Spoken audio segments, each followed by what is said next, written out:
Hello students, today's topic is human eye, a wonderful optical instrument. So, today I am going to teach you the structure and the function of human eye. Okay, now the first question comes, how to draw the diagram. So, very simple way, you just take a compass and draw a very light dotted circle. Now, just darken this outer layer of the circle and this will be sclera. Okay, that is the outermost layer of the eye.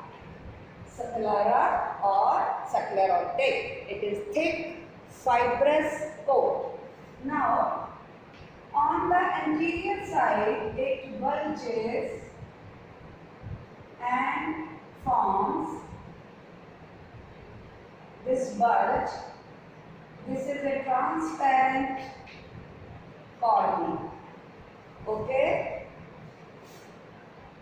Cornea is the only part of our body which can take oxygen directly from the atmosphere.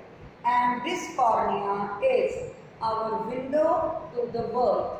Okay? And most of the time when eye transplant is being done, it is the cornea which is being transplanted. Is this clear?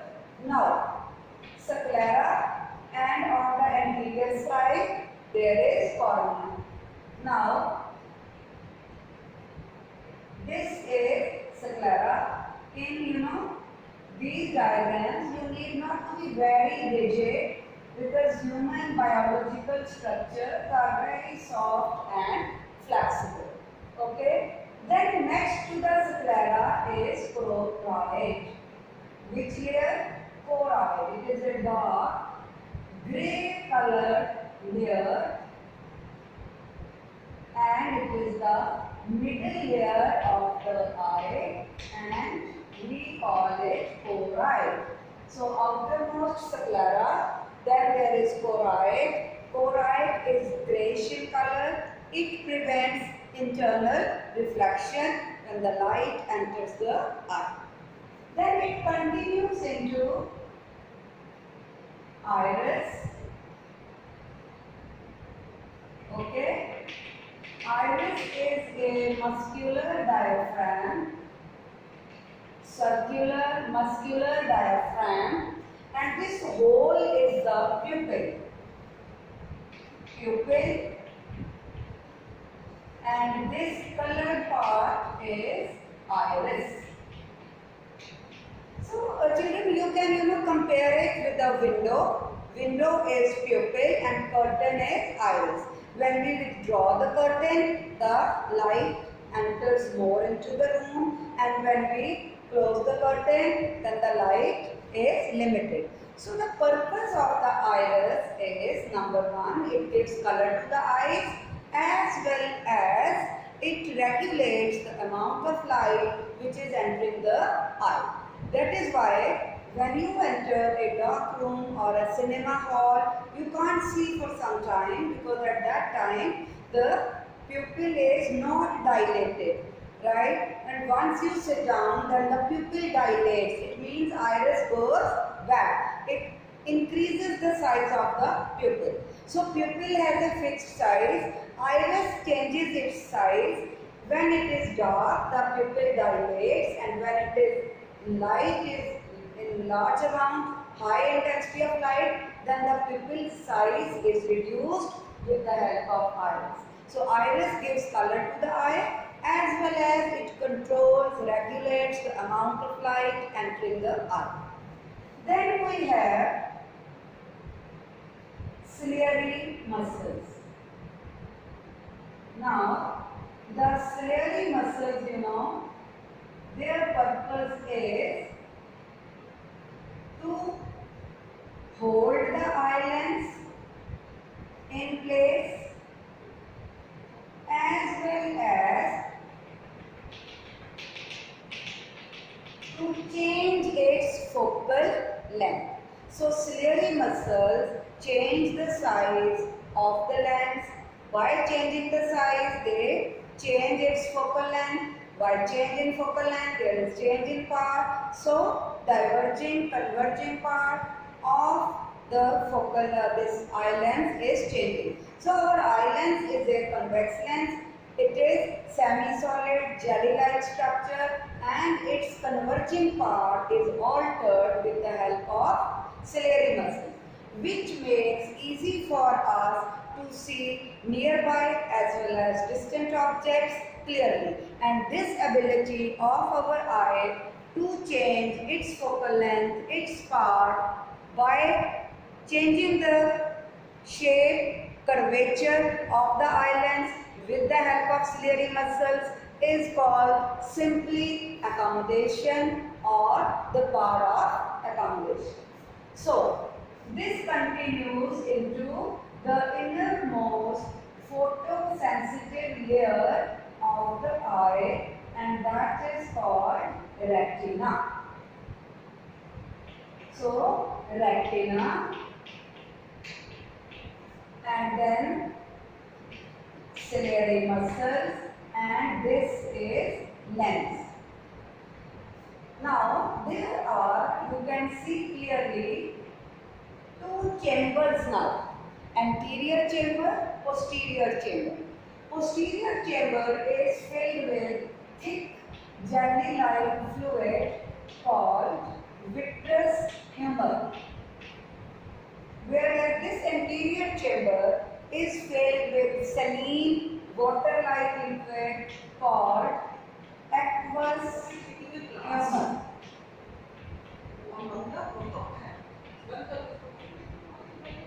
This is aqueous humor, and these two things help us to combat the pressure.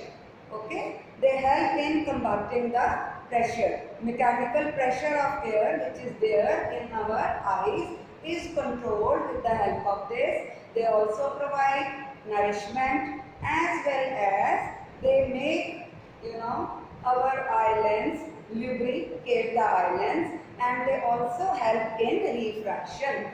So most of the refraction takes place with the help of cornea, aqueous humor, vitreous humor, right? Most of the refraction takes place through these things, and the lens is only and only doing the fine focusing. Only fine focusing is done by the lens, and this is called visual axis, and this is yellow spot or fovea centralis.